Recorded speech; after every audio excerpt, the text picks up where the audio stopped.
In this video, we are going to talk about the concept, principles, and relevance of disaster risk reduction. So as you can see here, these are the learning competencies and the specific learning outcomes. Now let's start with the question, what is disaster risk reduction? I'm here to tell you right now. Disaster risk reduction, or DRR, is a term used for reducing and preventing disaster risks. It is founded on the principle that while hazards are inevitable, its adverse effects like loss of lives and or destruction of property are not. Okay? There are steps that we can do to ensure reduction of risks. However, you have to remember that DRR actions can be political, technical, social, and economic. Before we proceed to the principles of DRR, which are the following, it is essential that we first understand what a disaster entails. Okay? Here you can see the concepts of disaster risks. We have disaster, risk, hazard, vulnerability, and capacity. So let's start with disaster. Disaster is a serious disruption of the functioning of a community involving widespread human, material, economic, or environmental losses and impacts. Take note, okay?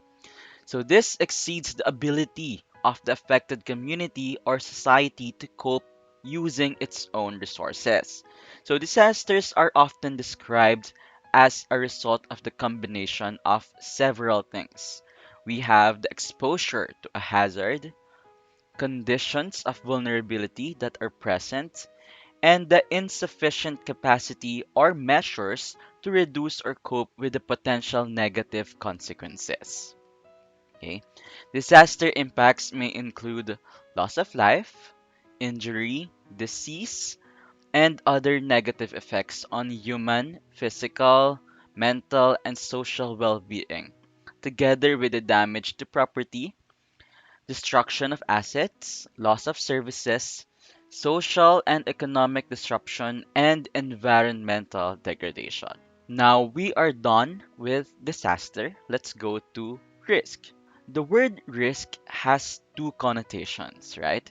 In general usage, the emphasis is usually placed on the concept of chance, of possibility on an event and its negative consequence, such as in the risk of an accident, like texting while driving, increases the risk of vehicular event, right? Whereas in technical settings, the emphasis is usually placed on the consequences in terms of what? Potential losses for some particular cause, place, and period. Okay, so the term disaster risk therefore refers to the potential, not actual and realized disaster losses in lives, health status, livelihoods, assets, and services, which could occur in a particular community or society over some specified future time period. Okay? Disaster risk is also the product of the possible damage caused by a hazard due to the vulnerability within a community. Okay? It should be noted that the effect of a hazard of a particular magnitude would affect communities differently. Okay, so this is true because of the level of coping mechanisms within that particular community varies. So again, poorer communities are therefore more at risk than communities that do have the capacity to cope. Another point to remember is risks exist or are created within social systems. So, the social context in which risks occur is an important consideration. It should also be noted that people, therefore, do not share the same perception of risk and their underlying causes due to their social circumstances. To determine disaster risk, three aspects need to be present. So, what are those? Number one is hazard. Number two is vulnerability to the hazard. And three, the form of coping capacity. Let's start with a hazard. Hazard is defined as a dangerous phenomenon, substance, human activity, or condition that may cause loss of life, injury, or other health impacts, property damage, loss of livelihoods and services, social and economic disruption, or environmental damage. Hazards can be single, sequential, or combined in their origin and effects. So you have to remember that each hazard is characterized by its location, intensity, probability, and likely frequency. So typical examples of hazards can be the absence of rain, leading to drought, or the abundance thereof, leading to flooding. Okay? Another example is chemical manufacturing plants near settlements. Okay, so they can also be regarded as hazardous. Similarly, incorrect agricultural techniques will in the long run lead to possible disasters. Okay? So hazards can be either be a creation of humans. So when we say created by humans, it's anthropogenic, or the environment, meaning it's a natural hazard. Okay?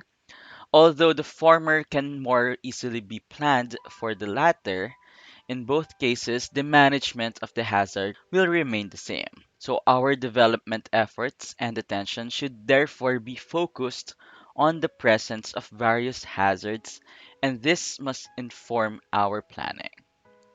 Okay? So often you will hear the term natural disaster, right?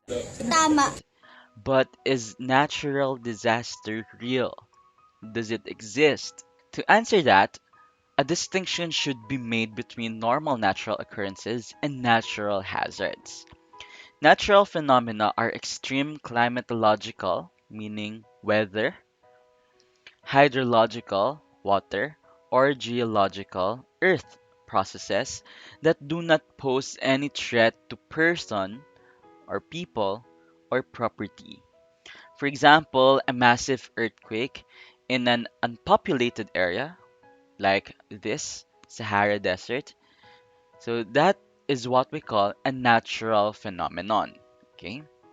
Now, once the consequences or the possible hazardous situation of this natural phenomenon come into contact with human beings, it becomes a natural hazard. Okay. Now, if this natural hazard, due to the unplanned or poorly planned activities of the human beings, affects them so that they are unable to cope, now the situation becomes a disaster. So basically, there are no such thing as natural disasters, but there are natural hazards. A disaster is the result of a hazard's impact on society, so the effects of disaster are determined by the extent of a community's vulnerability to the hazard.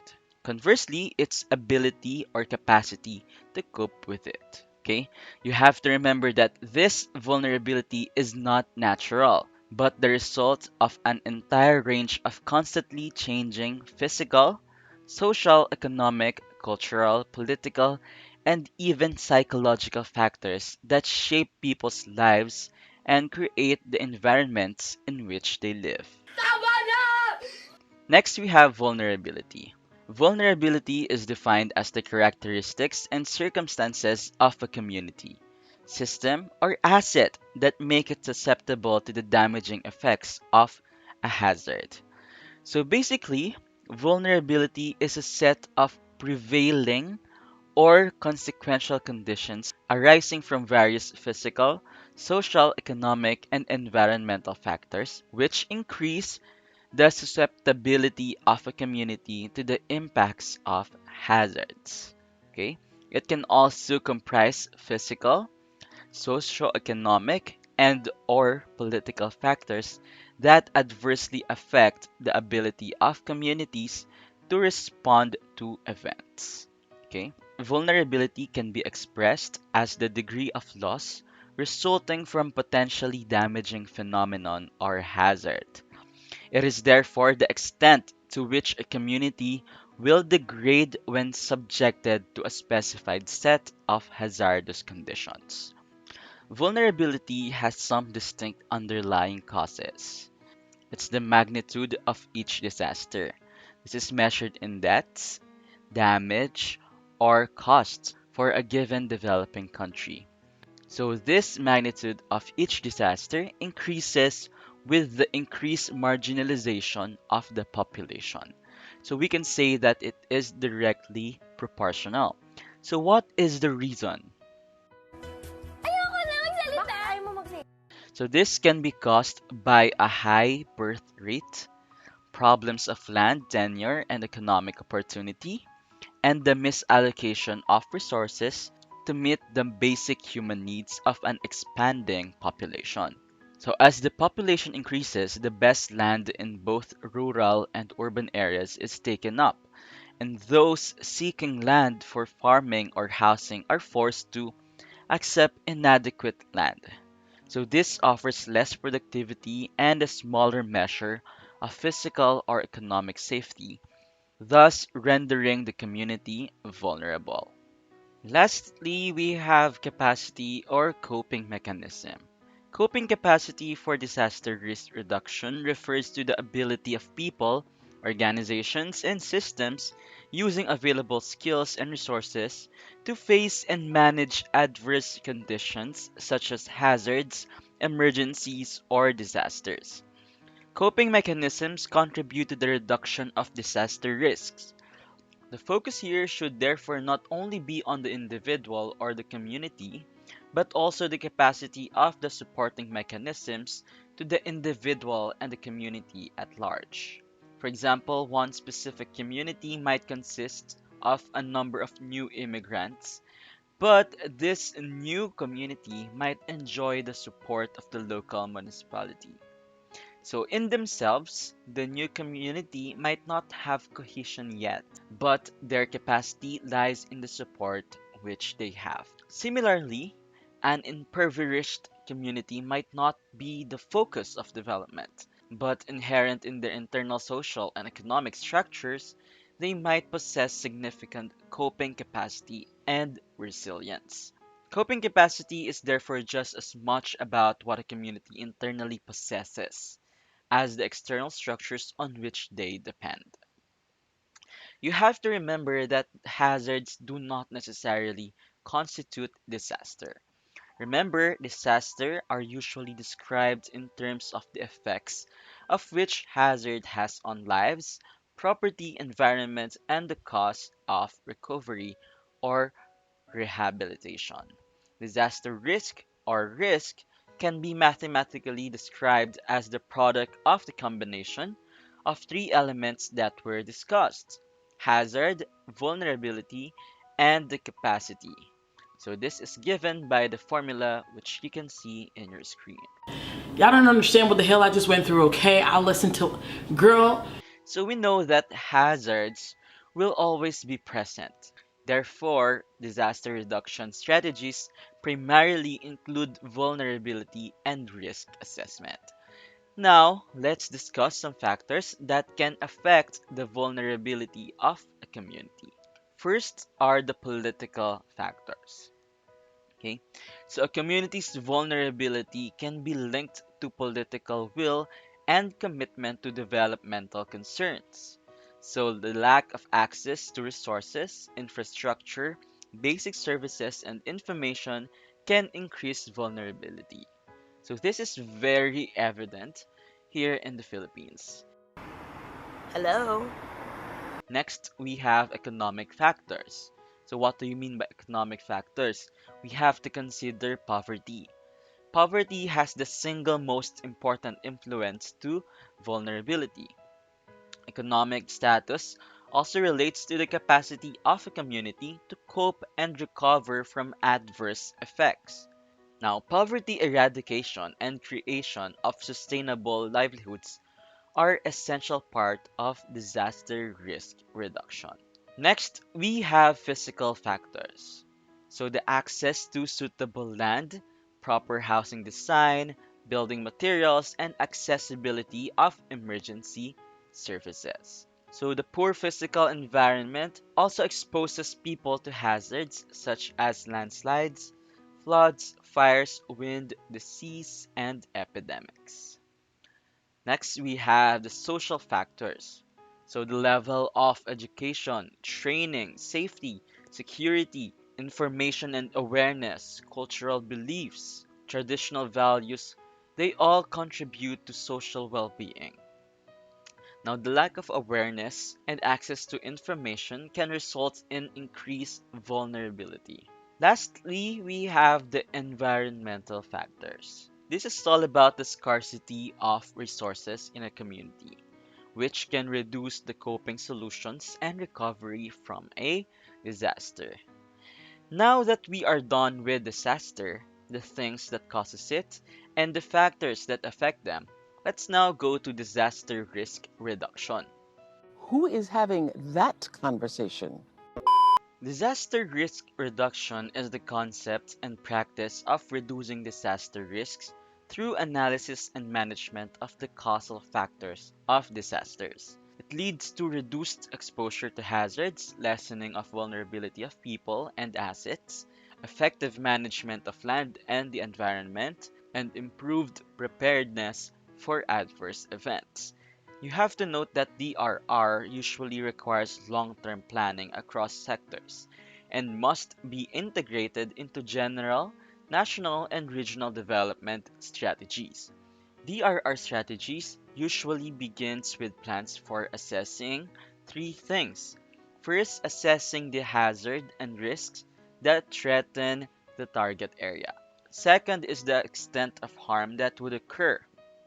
And lastly, the vulnerable people's capacities to cope with and recover from possible disasters. Okay, so this figure shows the key components of DRR and management. You already know what disaster risk reduction is. Now, what is disaster management? Disaster management is the application of disaster risk reduction policies and strategies to prevent new disaster risk, reduce existing risk, and manage residual risk, contributing to the strengthening of resilience and reduction of disaster losses. Now, we can divide these components into two. We have the pre-event and the post-event. Let's talk about the pre-event components. In the pre-event components, first we have the prevention. Okay? Prevention is the outright avoidance of adverse impacts of hazards and related disasters. So, prevention expresses the concept and intention to completely avoid potential adverse impacts through action taken in advance. So, this can be in the form of proper land use or using suitable engineering designs. However, oftentimes complete avoidance of losses is not feasible and the task transforms to that of mitigation. Now, what is mitigation? Mitigation is the lessening or limitation of the adverse impacts of hazards and related disasters. While the adverse impacts of hazards often cannot be prevented fully, their scale or severity can be substantially lessened by various strategies and actions. Okay? Mitigation measures involve a wide range of elements from engineering techniques to environmental policies and even public awareness. Okay? Next, under the pre-event components, we have the adaptation. Adaptation is the adjustment in natural or human system in response to actual or expected climatic stimuli or their effects, which in turn moderates harm or exploits beneficial opportunities. Next, we have preparedness. So, preparedness is the knowledge and capacities developed by the government, professional response and recovery organizations, communities, and individuals to effectively anticipate, respond to, and recover from the impacts of likely, imminent, or current hazard events or conditions. Preparedness action is carried out within the context of disaster risk management and aims to build the capacities needed to efficiently manage all types of emergencies and achieve orderly transition from response through to sustained recovery. Na-vertigo ako. Ikaw din? Ako din. Now let's go to the post-event components. First, we have the response or relief. This is the provision of emergency services and public assistance during or immediately after a disaster in order to save lives, reduce health impacts, ensure public safety, and meet the basic subsistence needs of the people affected. Disaster response is predominantly focused on immediate and short term needs and is sometimes called disaster relief. Next, we have recovery. Recovery is basically the restoration and improvement, where appropriate, of facilities, livelihoods, and living conditions of disaster affected communities, including efforts to reduce disaster risk factors. The recovery task of rehabilitation and reconstruction begins soon after the emergency phase has ended and should be based on pre existing strategies and policies that facilitate clear institutional responsibilities for recovery action and enable public participation. The concept of disaster has changed over time. In early human civilization, cultures viewed disasters as a sign of bad luck or an act of God. However, the development of science started changing this perception of disasters. Some factors that contributed to this change are the following. First is the social science. Social science treat hazards as external agents that communities can identify and react to. They see disasters as expression of social vulnerability. Okay, next we have the natural science. The emphasis of this factor is on the hazard component, hydrometeorological, geodynamic, and or technological. This is also responsible for understanding the dynamics of hazards and quantifying the impacts of hazards. You have to know that the key components of DRR and how it is applied to different communities is not complete.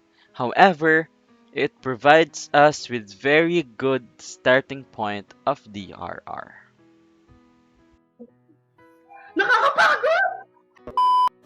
제 영상 많이 찾아봐 주세요. 아, 이거 해야 돼. 좋아요랑. 좋아요. 이거 NG인데?